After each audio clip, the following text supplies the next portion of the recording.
ఏం మేడం చాలా కష్టపడుతున్నారు? నానమ్మ గోరింటాకు రుబ్బి పెట్టమంది ఆఫీసర్. ఆడపిల్లకి జాతకం చెప్పేది ఈ గోరింటాకే కదా. జాతకమా? అది ఎర్రగా పండితే ఎర్రటి భర్త, నల్లగా పండితే నల్లటి భర్త వస్తాడని చెప్తుంది కదా. అవును. నీకు జాతకం ఏం చెప్పింది? మీలాంటి భర్త వస్తాడని ఎప్పుడో చెప్పింది. అయితే నిజమే చెప్పిందనమాట. ఏది నన్ను హెల్ప్ చేయమంటావా? గన్ను పట్టుకునే ఆఫీసర్ రోల్ పట్టుకుంటే బాగుండదు కదా. బయట ఎంత పెద్ద ఆఫీసర్ అయినా సెలవు రోజు భార్యకి సేవ చేయాలని ఓ సినిమా కవి పాట కూడా రాశారు కదా. ఉండు, ఇద్దరం కలిసి ట్రై చేద్దాం.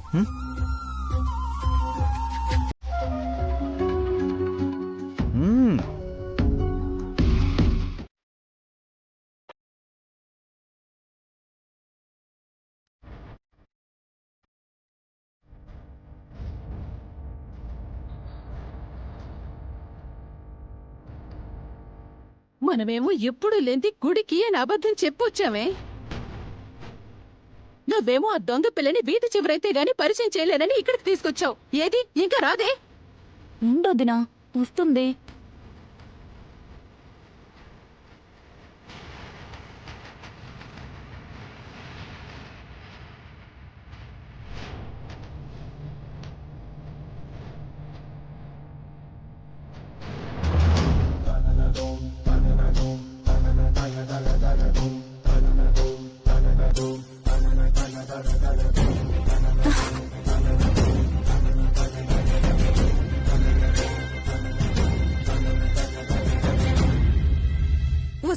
ఆ పిల్ల ఇంకా రాలేదు. నువ్వేమో ఫోన్ ట్రై చేసుకుంటూ కూర్చుంటున్నావు. ఇంతకీ ఎవరికి ఫోన్ ట్రై చేస్తున్నావు? అదే వదినా, మన కోసం పనిచేయడానికి వస్తానన్న అమ్మాయికే ఫోన్ చేస్తున్నాను.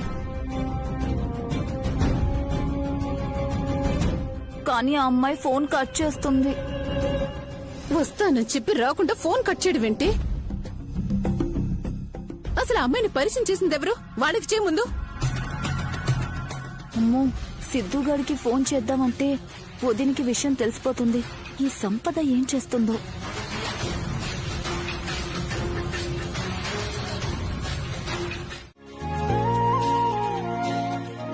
హాయ్ నానమ్మా. హాయ్ తాతయ్య. హాయ్ అమ్మా. పర్వాలేదు, బానే గుర్తుపట్టావే. నాకీ హోమం మీరందరూ బాగా గుర్తున్నారు.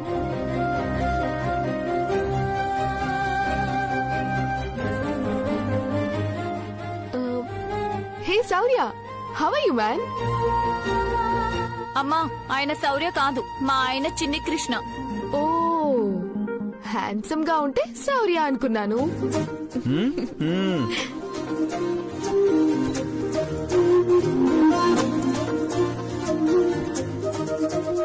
శౌర్య వాళ్ళ మావిని పట్టుకుని శౌర్య అని అంటున్నా. నువ్వసలు భ్రమరాంబ పిన్ని మనవరాలు చిట్టివేనా? ఓ గాడ్, ఇంకా నన్ను చిట్టి అనుకుంటున్నారా? అది చిన్నప్పుడు. ఇప్పుడు నేను కళావతి.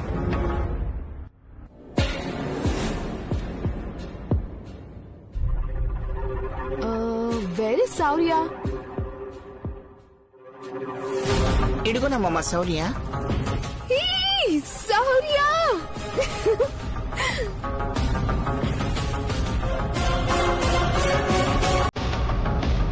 మనం చిన్నప్పుడు ఎంత క్లోజ్ గా ఉన్నాం. ఏంటిలా మాట్లాడుకుంటూ నిలబడిపోయాం? ఏం లేదు, నువ్వు ఇంత స్టైల్ గా మారిపోయావేంటా అని. నువ్వు స్మార్ట్ గా తయారవలే. Thank you.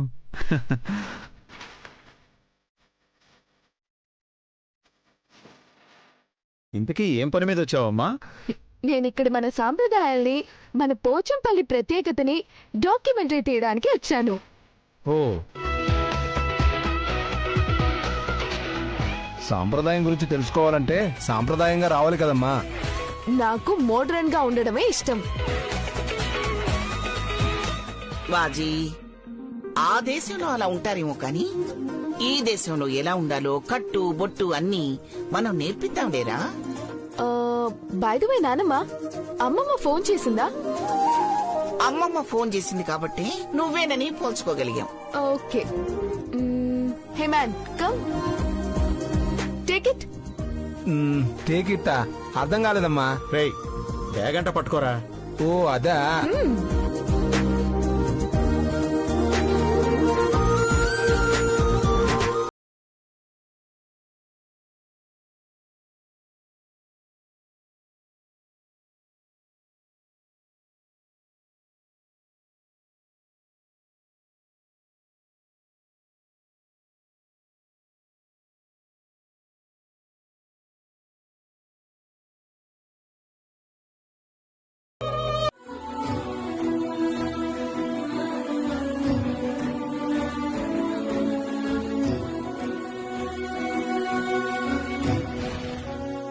ఇది మీకోసం.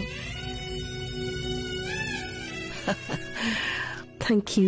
మొత్తానికి అన్ని జ్ఞాపకాలు బాగానే దాచుకున్నావే చిట్టి. చిట్టి నువ్వు ఇక్కడే హ్యాపీగా ఉండొచ్చు. అలాగే కీర్. కీరేంటి? చిన్నప్పుడు నాకు నోరు తిరక్క శౌర్యాన్ని అలాగే పిలిచేదాన్ని.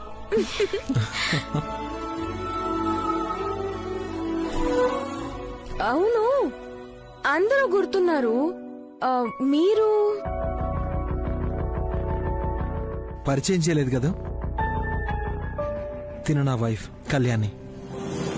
ఓ, you are so lucky. Nice to meet you. Thank you. సరే సరే, చాలా దూరం నుంచి ప్రయాణం చేసి వచ్చావు కదా, వెళ్ళి స్నానం చేసి రాపో. కళ్యాణి, తన గది చూపించు. ఏమిటి, ఎప్పుడూ లేంది ఇలా వచ్చారు? నీతో మాట్లాడాలని వచ్చావమ్మా. అవునా? నాందేముంది, మాట్లాడుదురు. ముందు కాఫీ తాగి తర్వాత మాట్లాడుకోవచ్చు. నీ ఇంట్లో మర్యాదలకి కొదవే ఉందమ్మా. కాఫీ తర్వాత తాగుతాం. ముందు మీకు విషయం చెప్పాలని వచ్చాం. సరే చెప్పండి, ఏం మాట్లాడదామని వచ్చారు? ఇన్ని సంవత్సరాలుగా మన చేనేత కార్మికుల సంఘానికి మీరే గౌరవ అధ్యక్షులుగా ఉన్నారు. అదంతా మీ అభిమానం. ఒకటి కాదు, రెండు కాదు, ఎన్నో ఏళ్లుగా ఈ సంఘానికి గౌరవ అధ్యక్షురాలిగా ఉన్నాను. అవునమ్మా, 3 ఏళ్లకోసారి మన చేనేత సంఘానికి ఎన్నికలు జరిగినా కూడా అందరి సభ్యుల మద్దతుతో 20 ఏళ్లుగా మీరే అధ్యక్షులుగా ఏకగ్రీవంగా ఎన్నుకోబడుతున్నారు. ఈసారి కూడా అదే జరగాలని మేం కోరుకుంటున్నాం. చాలా సంవత్సరాల పాటు నేనే ఉన్నాను. ఎప్పుడూ నేనేనా? కొత్త రక్తం రావద్దా చెప్పండి? తరం మారితే పద్ధతులు మారతాయి, ఆలోచనలు మారతాయి. ఏమో, తర్వాత తరం నాకంటే గొప్పగా ఆలోచించచ్చు. మన చేనేత కార్మికులకి మంచి జరిగే కార్యక్రమాలు ఏవైనా చేయొచ్చు. అదేంటమ్మా అలా అంటారు? మీకంటే మా గురించి గొప్పగా ఆలోచించే వాళ్ళు ఎవరుంటారు? మీకన్నా గొప్పగా పనిచేసే వాళ్ళు ఎవరున్నారు? అవకాశం ఇవ్వకుండా మనం ఆ మాట అనకూడదు కదా. ఒక అవకాశం ఇవ్వాలి కదా. అలా అంటారేంటమ్మా? ఎప్పుడూ మీరే ఉంటున్నారు, ఈసారి కూడా మీరే ఉండాలి. లేదండి, నా ఆలోచనలో కూడా మార్పు వచ్చింది.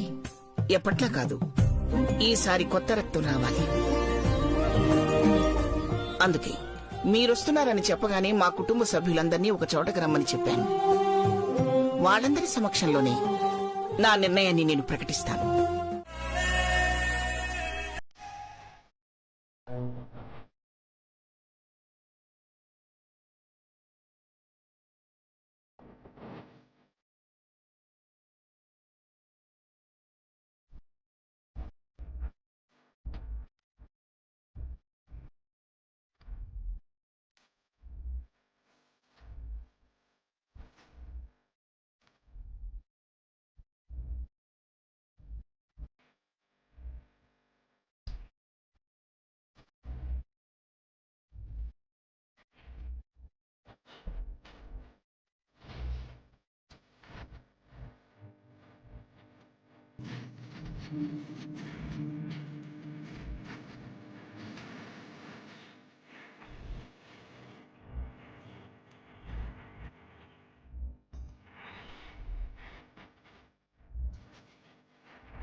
హలో ఆఫీసర్,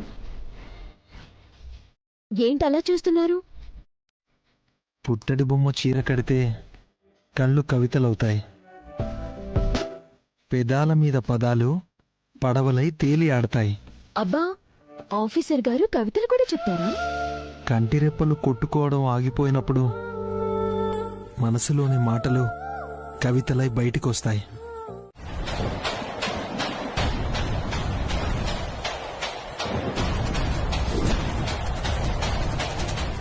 ఏంటి ఎదురుగా మనుషులు కనపట్లేదా? తప్పుకో. ఆంటీ, నేనొస్తుంటే మీరే ఎదురొచ్చారు. నన్ను తప్పుకోమని ఎలా అంటారు చెప్పండి?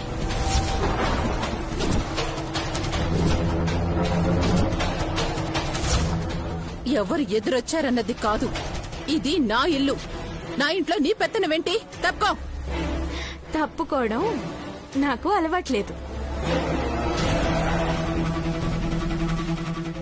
నేను వెళ్ళాలనుకున్న దారిలోనే నేను వెళ్తాను.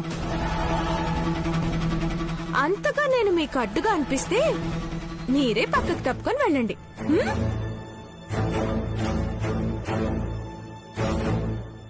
ఏంటి ఎక్స్ట్రాలు చేస్తున్నావు?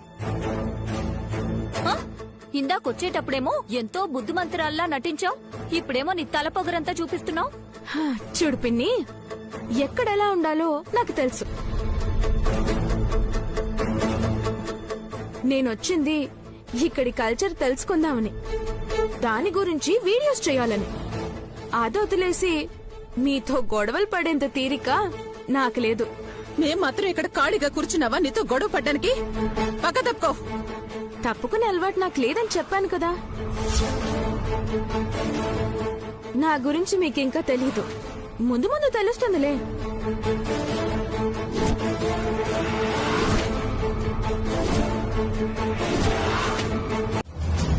పల్లవి, ఇదేంటి చాలా తేడాగా కనిపిస్తుంది?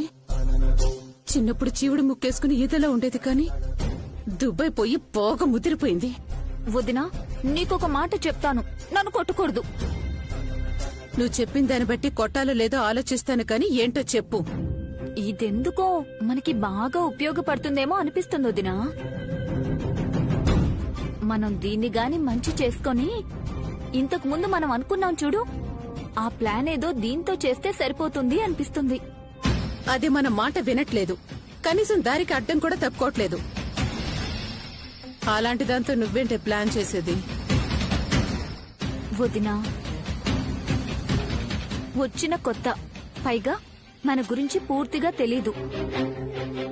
అందులోనూ దుబాయ్ నుంచి వచ్చింది, కాస్త తిక్కనేది ఉంటుంది.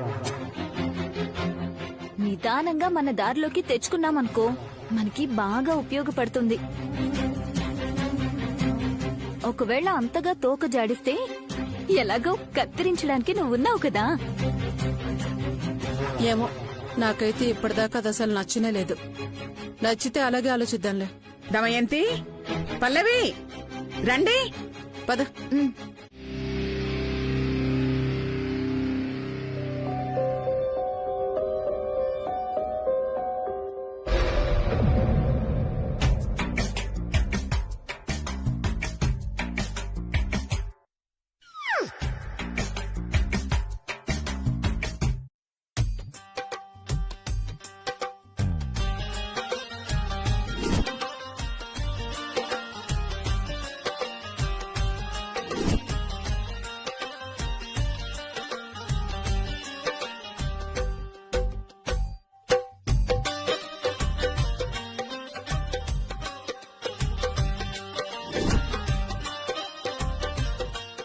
శోభనం గదిలో పెళ్లి కూతురులాగా ఆ చూపేంటే,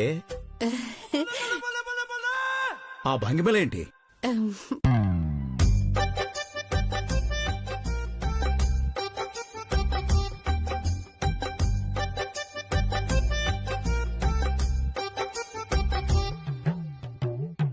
ఏవండి,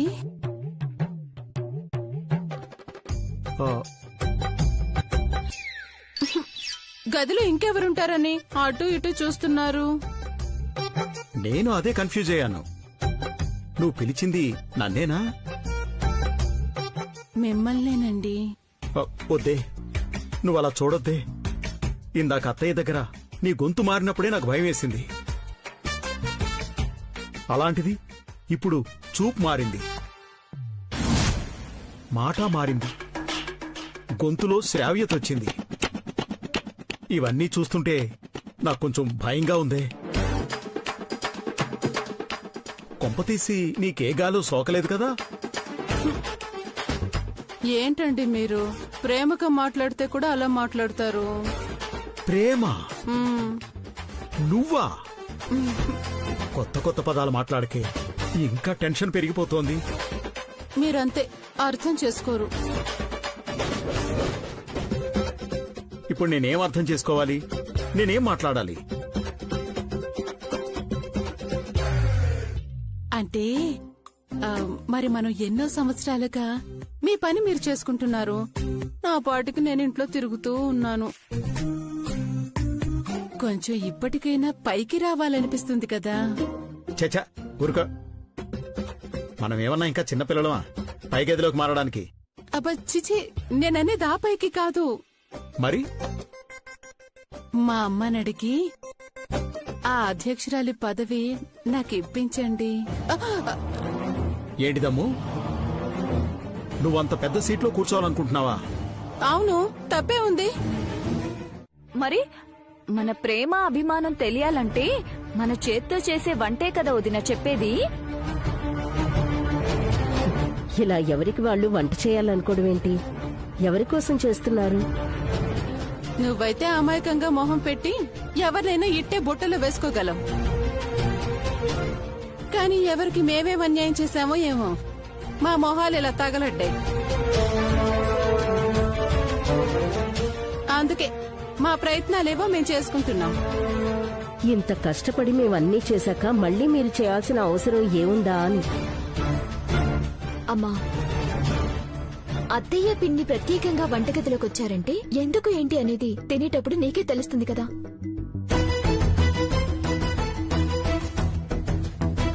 పద, భోజనంకి వెళ్దాం.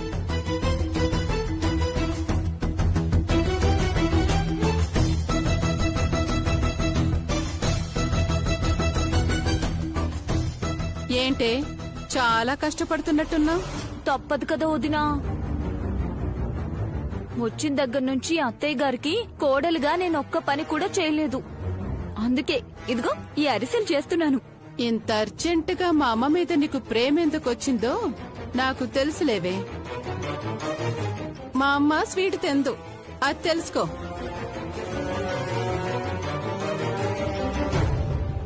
అదంతా నీకెందుకు వదినా? నా అభిమానంతో నేను తినిపిస్తాను కదా.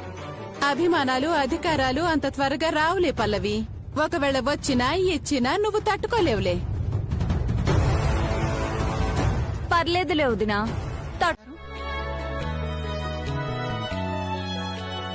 కొంచెం కొంచెం రోజు తీసుకుందు గాని ఇప్పుడు తీసింది చాలు గాని వచ్చి కూర్చో. ఓకే నాన్నమ్మా, నీ ఐడియా కూడా బాగుంది.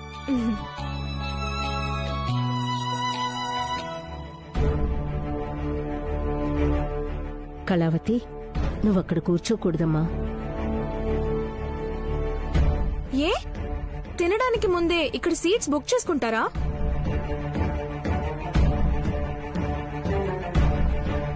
తినడం గురించి కాదు, శౌర్య పక్కన కళ్యాణి కూర్చోవాలి. అదేంటి, ఈ పక్క సీట్ ఖాళీగానే ఉంది కదా.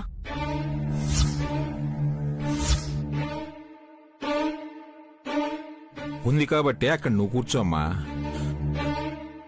అంతేగాని శౌర్య పక్కన నువ్వు కూర్చోకూడదు. తాతయ్య, తెలియ కూర్చుందిలేండి.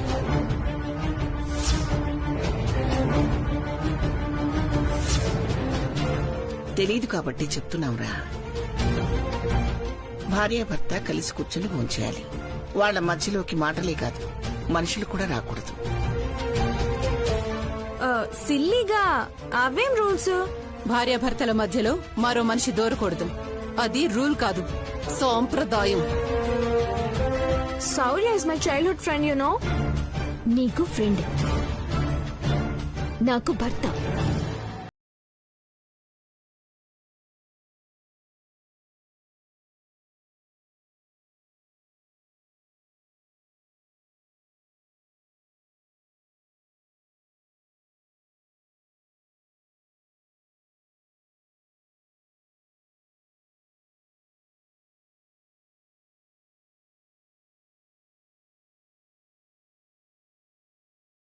భర్త రాముడి లాంటివాడే, దేవుడే.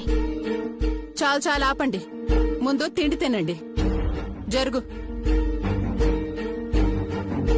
అమ్మా, నీకోసమని గారెలు చేశాను, తించూడు.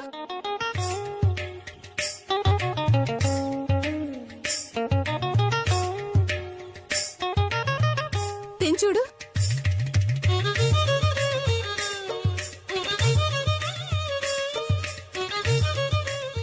ఇంకొకటి.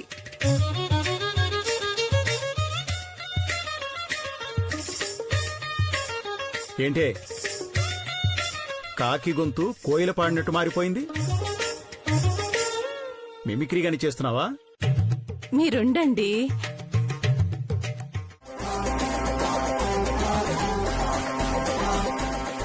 ఇదిగో నీ శాండ్విచ్. వావ్, యమ్మీ.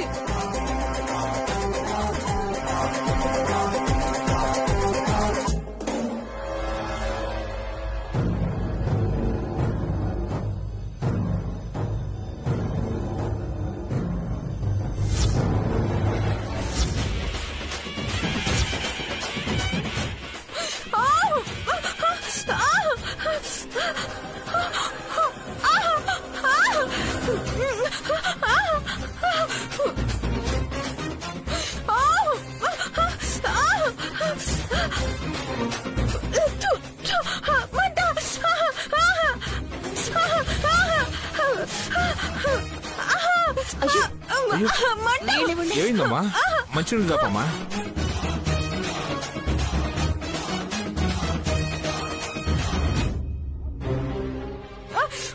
తాగు తాగు తాగు. కారం అలవాట్లేదా? ఇదిగో ఈ చక్కెర తిను.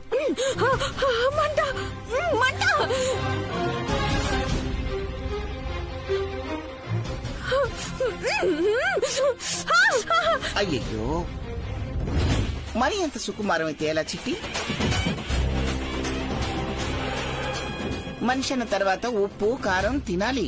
ఫారెన్ లో పెరిగింది కదా, కారం గురించి మమకారం గురించి అంతగా తెలిసుండదులేనమ్మా.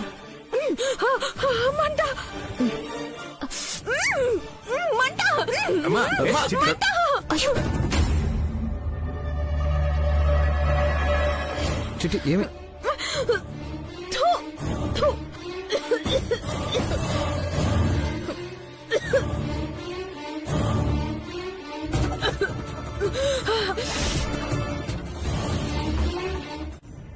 నేను చేసిన తప్పుకి అక్కేదో చిన్న శిక్ష వేసింది. దానికి నేనేం ఫీల్ అవ్వట్లేదు. కళావతి, నోరు బాగా మండిపోయినట్టుంది. ఇదిగో ఈ తేనెతో చేసిన స్వీట్ తిను, కారం తగ్గిపోతుంది. సారీ అమ్మా. దేనికి? అంటే నేనలా ప్రవర్తించి ఉండకూడదు. అందువల్లే కళ్యాణి అక్కకి కోపం వచ్చినట్టుంది. నా కూతురి కోపం పాల పొంగు లాంటిది, ఇలా వచ్చి అలా పోతుంది. నువ్వు బావుంటే తను బావుంటుంది. నువ్వు బాగా లేనప్పుడే తేడా వస్తుంది. నా కూతురుతో కొంచెం జాగ్రత్తగా ఉండమ్మా.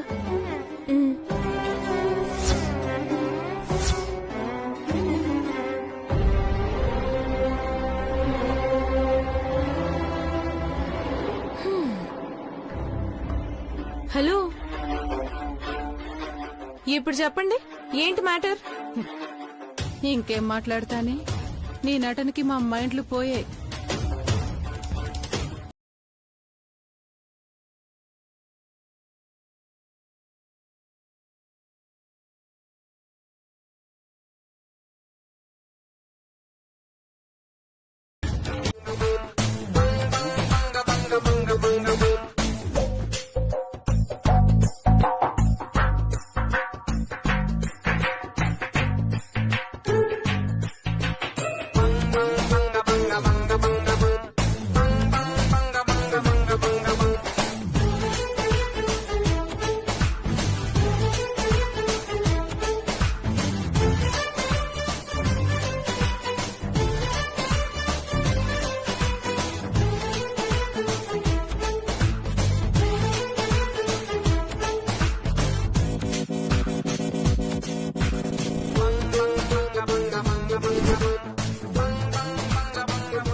దాన్ని ముగ్గంటారా? నీ ముఖంలా ఉంది.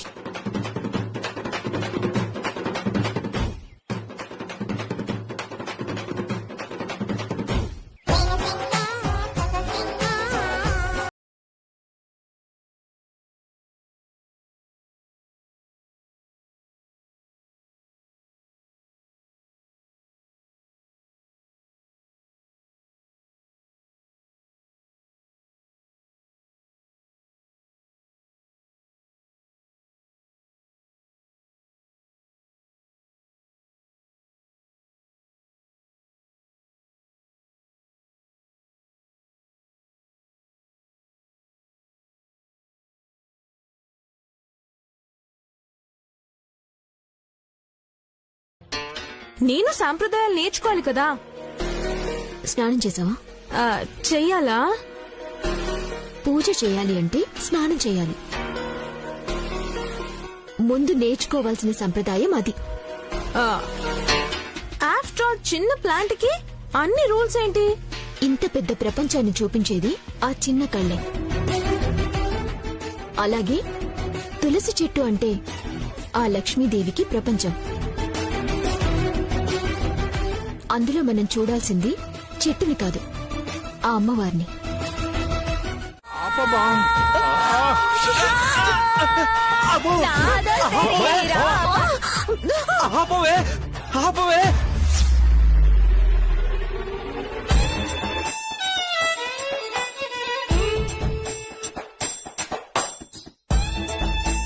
ఏం పాపం చేశావనే నీ గొంతు విప్పావు? అదేంటండి అలా అనేస్తున్నారు? అత్తయ్య గారి క్షేమం కోసం పూజ చేస్తూ పాట పాడుతున్నాను. నీ పాటకు ఆ శివుడు కూడా పారిపోతాడే. శివ నా పాటనే శంకిస్తున్నారా మీరు? పాట? అది పాట అంటే? అత్తయ్య గారి క్షేమమేనా? మావయ్య గారి క్షేమం అక్కర్లేదా?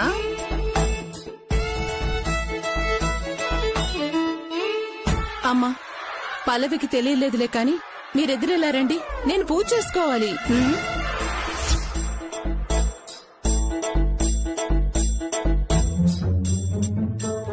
బతుకున్న మనుషులకి పూజ చేయడం ఏంటత్తయ్య?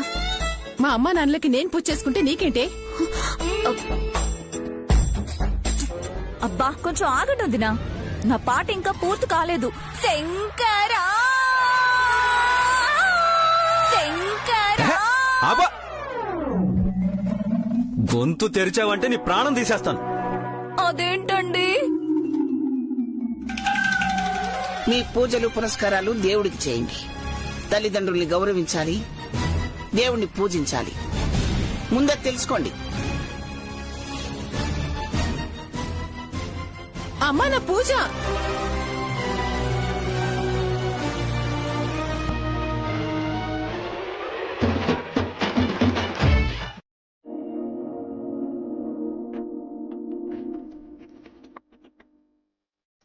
Hello officer.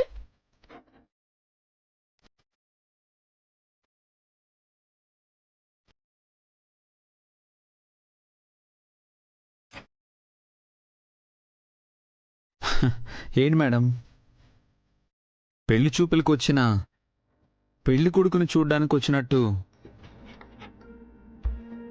తలుపు చాటు నుంచొని అలా చూస్తున్నారు? మొన్న మీరు మాట అన్నారు, గుర్తుందా? ఏమన్నాను? అదే ఆ దుబాయ్ నుంచి వచ్చిన అమ్మాయి ఏదో స్టైల్ గా ఉంది, క్లాస్ గా ఉంది అని.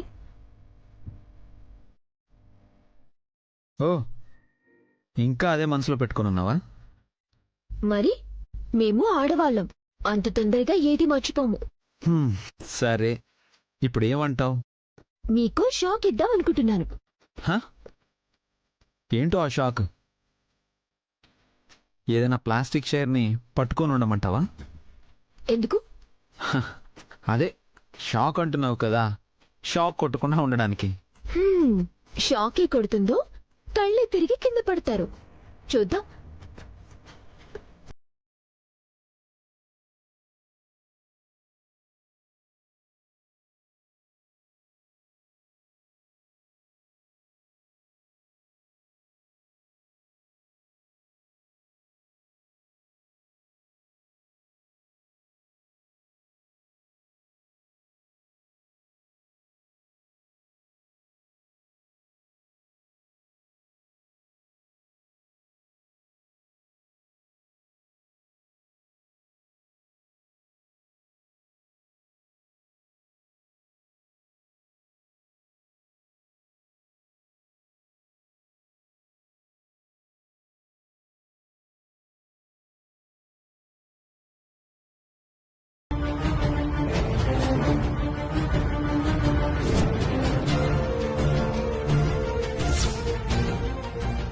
ఏ చిట్టి, చూసావా నా కళ్యాణి ఎలా ఉందో?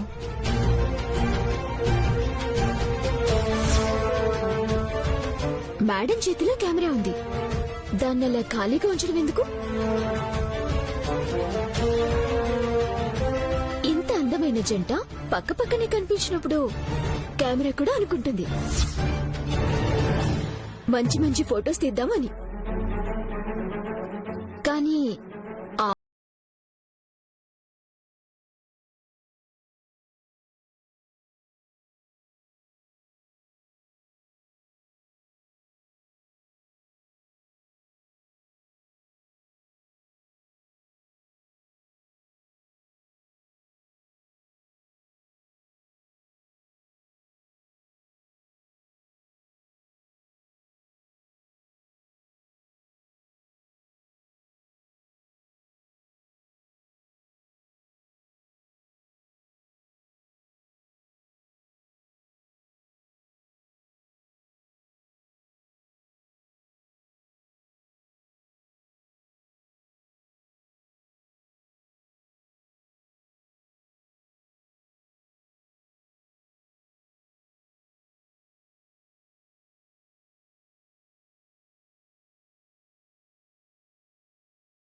ఏంటి ఇల్లు అనుకున్నావా, ఫోటో స్టూడియో అనుకున్నావా?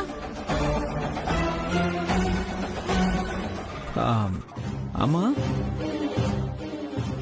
ఏం నువ్వెలా ఉండాలి, ఎలా ఉంటున్నావు?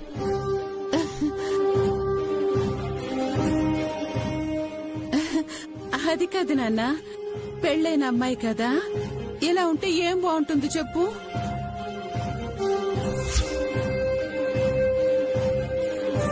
నేను కూడా డైలీ వేసుకోను కదా అత్తయ్య.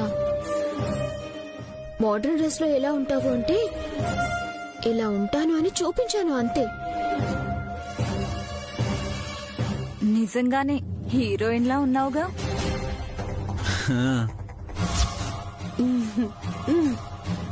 ఒక హీరోయిన్ ఇల్లు వదిలిపెట్టి వెళ్ళిపోయింది, మళ్ళీ దీనికి కూడా హీరోయిన్ చేయండి.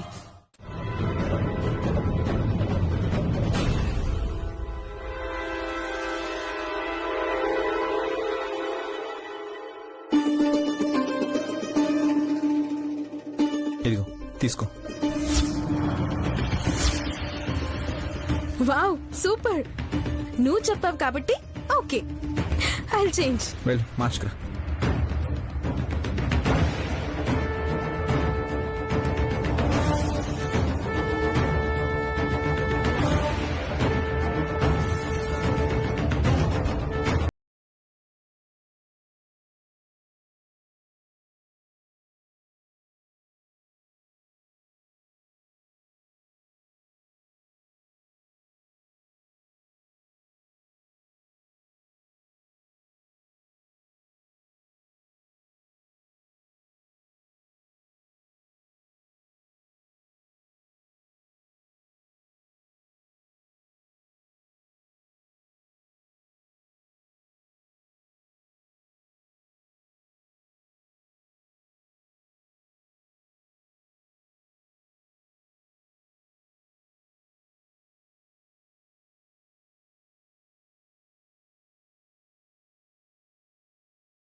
అప్పట్లో నువ్వు కూడా ఒకసారి వచ్చినట్టు గుర్తు. అవునవును, అప్పట్లో నీ పుట్టినరోజుకి శౌర్య నీకు డ్రెస్ ని బహుమతిగా ఇచ్చాడు. ఆ డ్రెస్ ఏ రంగు నీకు గుర్తుందా?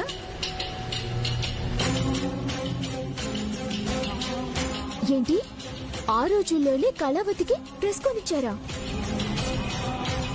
అప్పుడు కళావతికి 5 ఏళ్లులేమ్మా. అవునా? ముందు కళావతిని చెప్పనివ్వండి. ఏం కళావతి గుర్తులేదా? నువ్వు ఉండ్రా, తను చెప్తుందిగా.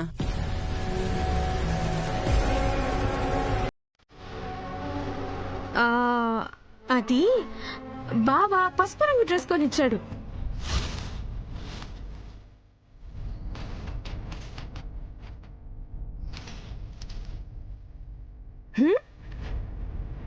బావా కొత్తగా ఆ పిలుపేంటి? నువ్వేగా చిన్నప్పుడు శౌర్యాన్ని కీరని పిలుస్తుంటే బావాని పిలవ